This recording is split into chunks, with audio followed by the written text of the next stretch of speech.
Hello guys, मैं सनी और आप देख रहे हैं हार्डवेयर माना। आज हम लोग एक गेमिंग माउस की बात करने वाले हैं जो अपने आप में फ्लैगशिप है, लेकिन इसका जो प्राइस है वो फ्लैगशिप लेवल का नहीं है। मैं बात कर रहा हूँ ATK F1 अल्टीमेट की, जिसके अगर आप फीचर सुनेंगे ना आप थोड़े से दंग ज़रूर रह जाएंगे, बिकॉज ये जो फीचर्स प्रोवाइड कर रहा है 8,000 रुपये में, इसके लिए लॉजिटेक या रेजर जैसी कंपनीज आपसे 14,000 15,000 रुपये तक चार्ज कर सकती है। लेकिन जैसे हर चीज़ के साथ होता है, जब दाम कम होता है कुछ ना कुछ प्रॉब्लम रहती है। क्या इसके साथ भी कुछ प्रॉब्लम्स है? वेल, इस वीडियो में उसी की बात करेंगे बिना किसी देर के। Let's begin.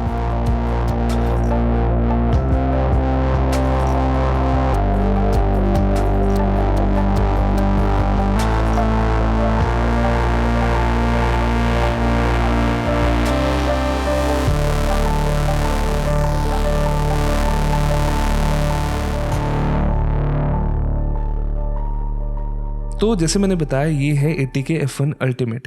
एंड ATK अगर आपको नहीं पता तो ये एक सिस्टर कंपनी है VGN की। आप समझ लीजिए मर्सिडीज का AMG एक ब्रांड है, फ्लैगशिप ब्रांड है। सिमिलरली ATK VGN का एक फ्लैगशिप ब्रांड है, जहाँ बहुत ही लेटेस्ट क्वालिटी के फीचर्स, हाई एंड फीचर्स आपको मिलने वाले हैं। तो ये जो माउस है, अगर मैं इसकी फीचर लिस्ट की बात करूँ तो यहाँ पे बहुत कुछ है। सबसे पहली चीज़ ये आता है पिक्सआर्ट के सबसे लेटेस्ट सेंसर के साथ, which is the PixArt 3950 ultra edition. दूसरी तरफ ये आता है 8000 हर्ट्ज पोलिंग रेट के साथ इन वायरलेस मोड। तीसरी तरफ इसमें है ऑप्टिकल स्विचेस, ओमरॉन के ऑप्टिकल स्विचेस। इसकी जो कोटिंग है वो भी बहुत स्पेशल है। लेकिन सबसे खास बात पता है क्या है? ये जो सारे फीचर्स हैं, इन सब का जो वेट है दैट्स लेस देन 39 ग्राम्स, मतलब 38 ± 2 ग्राम्स टू बी एग्जैक्ट। सबसे पहले हम लोग सेंसर वगैरह की बात करते हैं, बिकॉज वो सबसे बेसिक चीज़ है इस माउस के लिए। ये 42,000 DPI तक जाता है, जो मुझे समझ नहीं आता कौन क्यों यूज़ करेगा, but it does support it. वो जो पीछे अल्ट्रा लिखा हुआ है ना, उसका मतलब ये है कि basically there are 2 version of the 3950।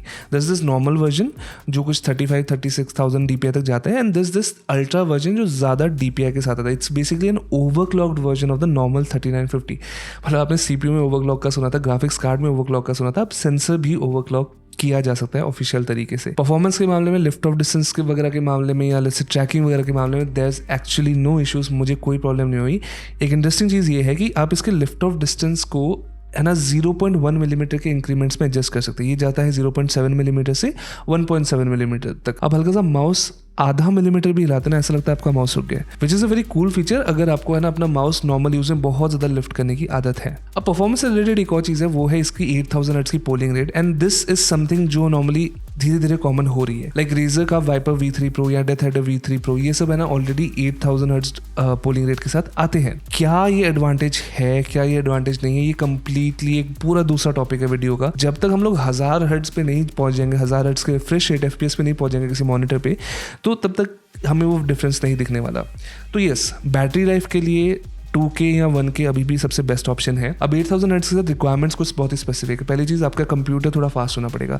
आप पेंटियम डुअल कोर पे है ना इसको लगा के ये नहीं एक्सपेक्ट कर सकते कि अच्छा परफॉर्म करे। 8000 हर्ट्ज पे आपके CPU की यूसेज इंक्रीज हो जाती है, CPU पे ज़्यादा लोड आता है, तो इसलिए आपको CPU भी अच्छा चाहिए। तो मैं वो 8000 हर्ट्ज की पोलिंग रेट को 1000 हर्ट्ज पे सेट करता हूँ या 2000 हर्ट्ज पे सेट करता हूँ। एंड मैं ज़्यादा बैटरी लाइफ प्रीफर करता हूँ, बिकॉज 8000 हर्ट्ज पे लेट मी टेल यू आपकी बैटरी लाइफ नहीं चलती। चाहे रेजर हो, चाहे लॉजिटेक हो, चाहे जो मर्जी हाई एंड कंपनी हो, 8000 हर्ट्ज 4000 हर्ट्ज सिंपल सी बात है, ज़्यादा CPU साइकिल्स लेते हैं एंड वो ज़्यादा बैटरी खींचते हैं। फॉर एग्जांपल, अगर इस माउस की बैटरी लाइफ 1000 हर्ट्ज पे ना 75 आवर्स तक रिलेटेड है, 8000 हर्ट्ज पे वो आपको मुश्किल से 10 घंटे 15 घंटे मिलने वाली है। अगर स्विचेस वगैरह की बात करें, यहाँ पे ऑप्टिकल स्विचेस यूज़ किए गए ओमरॉन की तरफ से। एटलीस्ट जो main left and right click है, ये मुझे बहुत अच्छे लगे। ये बहुत ज़्यादा लाइट स्विचेस नहीं है, इनमें थोड़ा ज़्यादा फोर्स लगता है, इनमें थोड़ी ज़्यादा जान लगती है इनको दबाने में, लेकिन मुझे वो फील अच्छा लगता है।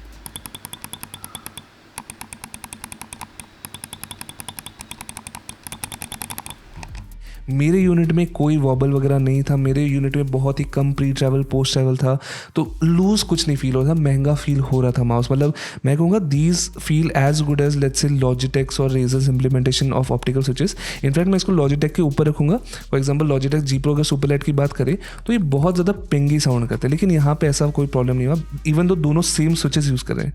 तो यहाँ पे स्विच की इम्प्लीमेंटेशन एक्चुअली मुझे अच्छी लगी। मुझे इसका स्क्रोल रेट बहुत प्यारा लगा। ये बहुत ही ज़्यादा टैक्टाइल है, बहुत ही ज़्यादा क्रिस्प है।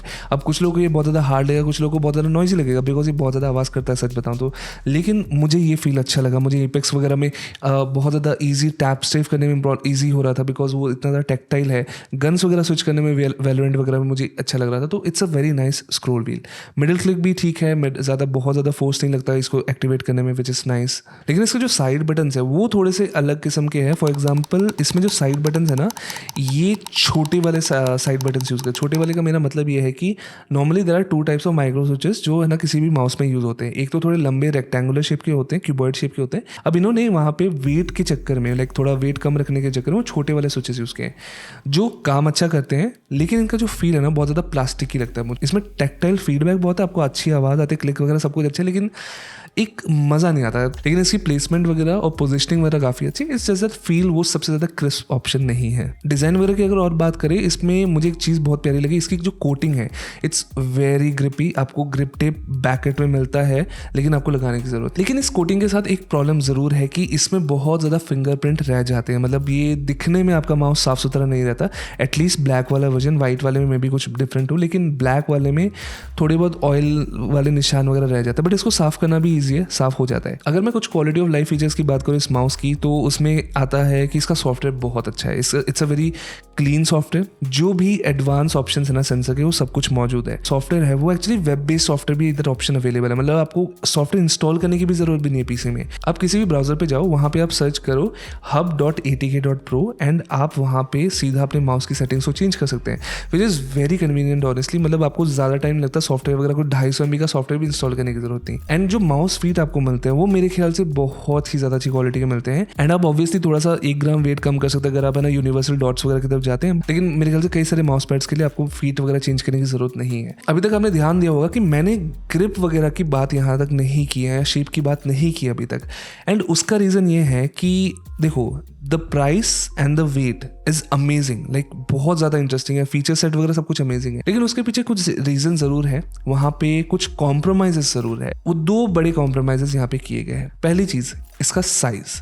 This is not a big mouse. तो ये G1 02 से थोड़ा सा बड़ा है एंड ये हमारे Razer Viper Mini से के बराबर का size. It's almost exactly the same size as the Razer Viper Mini। मेरे हाथ के साइज़ के लिए, यानी मेरे हाथ जो 19 सेंटीमीटर के हैं और 9.5 सेंटीमीटर के चौड़े हैं, उस साइज़ के हाथों के लिए ये काम कर गया था। बट अगेन मैं एक ऐसी ग्रिप यूज़ करता हूँ, मैं क्लॉ ग्रिप बहुत एग्रेसिव यूज़ करता हूँ गेमिंग के टाइम, जिसकी वजह से मुझे प्रॉब्लम नहीं हुई। साइज़ वाइपर मिनी वाला है, लेकिन इसकी शेप अच्छी है। शेप इसकी कूलर मास्टर MM712 का थोड़ा सा पतला वर्जन आप कह सकते हैं, बिकॉज यहाँ पे बहुत ही अच्छा बम्प है जहाँ पे आप अपना पाम को रेस्ट कर सकते हैं। तो अगर मैं ग्रिप की रिकमेंडेशन दूँ, अगर आपका हाथ 18 सेंटीमीटर से नीचे है, ये माउस के साथ आप कोई भी ग्रिप यूज़ कर सकते हैं। Palm, claw grip, finger tip, कुछ भी आप यूज़ कर सकते हैं, कोई प्रॉब्लम ज़्यादा नहीं होने वाली। आपके हाथ लेट्स से 18 सेंटीमीटर के ऊपर है, तो ये सिर्फ मैं क्लॉ ग्रिप या फिर फिंगर टिप ग्रिप के लिए रिकमेंड करूँगा। This is not a very good palm grip mouse, because ये बहुत ही छोटा लगेगा उन लोगों के लिए। This is a problematic thing for I think most above average size hand people. लेकिन उस छोटे साइज की वजह से वेट भी कम होता है, जो 38 ग्राम्स का वेट है। अब वो जो 38 ग्राम का वेट है, उसको पाने के लिए यहाँ पे कुछ कुर्बानियाँ की गई है। उसमें से सबसे पहली चीज़, यहाँ पे DPI का कोई भी इंडिकेशन है। इनफैक्ट इस माउस पे कोई भी लाइट नहीं है। नॉर्मली वायरलेस माउस में क्या होता है कि you get a single light जिसके थ्रू आप चेक कर सकते हैं कि आपकी बैटरी स्टेटस इंडिकेशन क्या है, या फिर कुछ है ना, लेट्स कनेक्टिविटी इश्यूज तो नहीं हो रहे। आपको जो भी कुछ करना है वो है ना आपके डोंगल के थ्रू करना पड़ेगा, बिकॉज डोंगल पे है ना लाइट लगी हुई है जिसके थ्रू आप है ना सब कुछ देख सकते हैं कि बैटरी कम है, ज़्यादा है, इंडिकेशन लाइक कौन सा DPI चल रहा है, कौन सा मोड चल रहा है, सब कुछ। दूसरी चीज़ जो ज़्यादा प्रॉब्लमेटिक है उसमें है कि कुछ लोगों को QC इश्यूज़ आ रखे। जो तरीके हैं वेट रिड्यूस करने का, मैं आपको बताता हूँ क्या क्या है। आप सबसे पहले हल्की बैटरी यूज़ कर सकते हैं, छोटी बैटरी यूज़ कर सकते हैं, जिसकी वजह से आपकी बैटरी लाइफ पे असर होने वाला है।